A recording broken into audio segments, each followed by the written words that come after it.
চলমান টানাপোড়েনের মধ্যেই বাংলাদেশ সীমান্তে তৎপরতা আরও বাড়ানোর ঘোষণা দিয়েছে ভারতের সীমান্তরক্ষী বাহিনী বিএসএফ। জারি করা হয়েছে অপারেশনাল অ্যালার্ট, যার আওতায় সীমান্তে পাহারা তৎপরতা বাড়ানোর পাশাপাশি বিভিন্ন ধরনের মহড়াও চালাবে দেশটি। বাংলাদেশের সাথে থাকা 4096 কিলোমিটার সীমান্তে অবস অ্যালার্ট জারি করেছে ভারত। সীমান্তের দায়িত্বে থাকা সবকটি বর্ডার আউটপোস্টকে চূড়ান্ত সতর্ক করা হয়েছে দিল্লির পক্ষ থেকে। 31 জানুয়ারি পর্যন্ত সীমান্তে বারবার মহড়া চালাবে ভারতীয় সীমান্তরক্ষী বাহিনী। প্রয়োজনে রাতে অতিরিক্ত সেনা মোতায়েন করা হবে। এছাড়াও সীমান্তের অরক্ষিত এলাকায় বাড়তি নজরদারি ও সতর্কতার পরামর্শ দেওয়া হয়েছে উচ্চ পর্যায়ের পক্ষ থেকে। ভারতে 26 জানুয়ারি প্রজাতন্ত্র দিবস দিনটিকে সামনে রেখে বাংলাদেশের সীমান্তে বিশেষ এই সতর্কতা জারি করা হয়েছে। 250-টিরও বেশি ডিজাইন অপশন নিয়ে ওয়ালটন স্মার্ট ফ্রিজ, বোঝে আপনার প্রয়োজন। আর এর জন্য উল্লেখ করা হয়েছে বাংলাদেশের পরিবর্তিত পরিস্থিতিকে। বৃহস্পতিবার বিএসএফের এক সংবাদ বিজ্ঞপ্তিতে এই অবস অ্যালার্ট জারির কথা জানানো হয়। তাতে দাবি করা হয়েছে, প্রজাতন্ত্র দিবস উদযাপনের আগে কঠোর নিরাপত্তা সুনিশ্চিত করতে বাংলাদেশ ভারত সীমান্তে 10 দিনের অবস অ্যালার্ট মহড়া শুরু হয়েছে।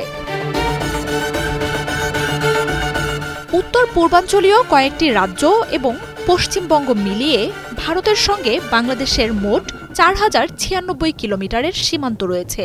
তার পুরোটিতে নিরাপত্তা নিশ্চিত করার নির্দেশ দেওয়া হয়েছে বিএসএফকে।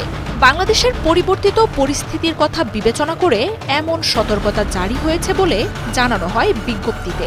বিশেষ করে বেড়া না থাকা এবং নদী আছে এমন সীমান্তগুলোতে বিএসএফ নিজেদের তৎপরতা আরও বাড়াবে। ভারতীয় গণমাধ্যম আনন্দবাজার বলছে, সীমান্ত রক্ষা বাহিনীর আশঙ্কা প্রজাতন্ত্র দিবসের আগে বা পরে সীমান্তের পরিস্থিতি খারাপ করার জন্য উস্কানি আসতে পারে। বিএসএফের পূর্বাঞ্চলীয় কমান্ডের পক্ষ থেকে বলা হয়েছে, এই বিষয়ে সীমান্ত লাগোয়া গ্রামগুলোর বাসিন্দাদের ভালো করে বোঝাতে হবে।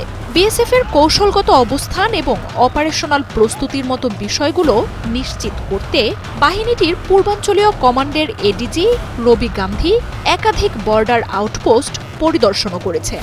দিনরাত সব সময়ই বাড়তি পাহারায় থাকবে সীমান্তরক্ষী বাহিনীটি।